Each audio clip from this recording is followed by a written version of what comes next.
Revelation 18. Lament over fallen Babylon. After this, I saw another angel coming down from heaven. He had a great authority, and the earth was illuminated by his splendor. With a mighty voice he shouted, "Fallen, fallen is Babylon the Great. She has become a dwelling for demons and a haunt for every impure spirit, a haunt for every unclean bird, a haunt for every unclean and detestable animal. For all the nations have drunk the maddening wine of her adulteries. The kings of the earth committed adultery with her, and the merchants of the earth grew rich from her excessive luxuries." Warning to escape Babylon's judgment. Then I heard another voice from heaven say, "Come out of her, my people, so that you will not share in her sins, so that you will not receive any of her plagues. For her sins are piled up to heaven, and God has remembered her crimes. Give back to her as she has given. Pay her back double for what she has done. Pour her a double portion from her own cup. Give her as much torment and grief as the glory and luxury she gave herself. In her heart she boasts, 'I sit enthroned as queen.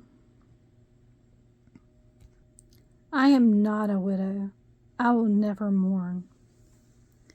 Therefore, in one day her plagues will overtake her, death, mourning, and famine. She will be consumed by fire, for mighty is the Lord God who judges her.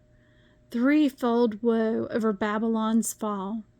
When the kings of the earth who committed adultery with her shared her luxury, see the smoke of her burning, they will weep and mourn over her, terrified at her torment.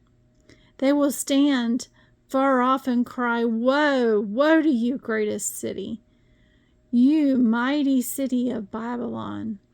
In 1 hour your doom has come.' The merchants of the earth will weep and mourn over her, because no one buys their cargoes anymore. Cargoes of gold, silver, precious stones and pearls, fine linen, purple, silk, and scarlet cloth, every sort of citron wood, and articles of every kind made of ivory, costly wood, bronze, iron, and marble, cargoes of cinnamon and spice, incense, myrrh, and frankincense, of wine and olive oil, of fine flour and wheat, cattle and sheep, horses and carriages, and human beings sold as slaves. They will say, 'The fruit you long for is gone from you. All your luxury and splendor have vanished, never to be recovered.' These merchants who sold these things and gained their wealth from her will stand far off, terrified at her torment. They will weep and mourn and cry out, 'Woe, woe to you, great city, dressed in fine linen, purple and scarlet, and glittering with gold, precious stones, and pearls. In 1 hour, such great wealth has been brought to ruin. Every sea captain and all who travel by ship, the sailors and all who earn their living from the sea, will stand far off when they see the smoke of her burning. They will exclaim, 'Was there ever a city like this great city?' They will throw dust on their heads, and with weeping and mourning cry out, 'Woe, woe to you, great city, where all who had ships on the sea became rich through her wealth. In 1 hour she has been brought to ruin.' Rejoice over her, you heavens. Rejoice, you people of God. Rejoice, apostles and prophets. for God has judged her with the judgment she imposed on you.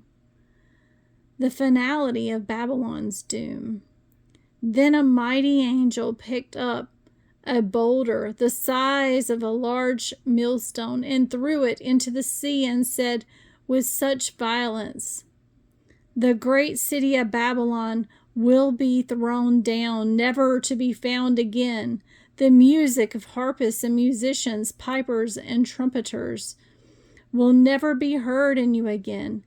No worker of any trade will ever be found in you again. The sound of a millstone will never be heard in you again. The light of a lamp will never shine in you again. The voice of bridegroom and bride you will never be heard in you again. Your merchants were the world's important people. By your magic spell, all the nations were led astray. In her was found the blood of prophets and of God's holy people, of all who had been slaughtered on the earth."